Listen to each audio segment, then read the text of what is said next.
आज सुप्रीम कोर्टामध्ये महाराष्ट्र सरकारचे वकील धर्माधिकारी यांनी पुन्हा एकदा न्यायमूर्ती पार्डीवाल यांना विनंती केली. नांदणीचा माधुरी हत्तीला जो वनताराकडे सोपवलेला आहे त्या हत्तीला पुढील उपचारासाठी महाराष्ट्रामध्ये परत आणण्यासाठी परवानगी द्यावी. परिस्थिती बदललेली आहे म्हणून महाराष्ट्र सरकारच्या वतीनंच त्यांनी विनंती केली.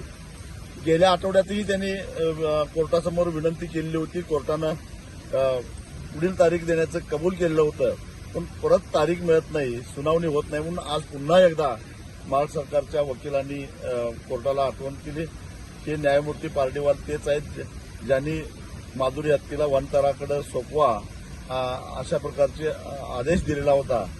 तेच पार्डीवाल आहेत आणि त्यामुळं माझ्यासारख्याच्या मनात शंका येते की खरोखरच न्यायमूर्ती याबद्दल काही त्यांच्या मनात निगेटिव्ह विचार आहेत का काय. खरं तर मी राज्य सरकारला सुद्धा इशारा देणार आहे की आता बस झालं कोर्टातली टाइमपास. जर आम्हाला लवकर हत्ती मिळाला नाही तर मग पुन्हा ज्यांनी आमचा हत्ती हिरावून घेतला त्या अंबानी कुटुंबियांना पुन्हा एकदा टार्गेट केल्याशिवाय राहणार नाही. माझ्याबरोबर मेरठचे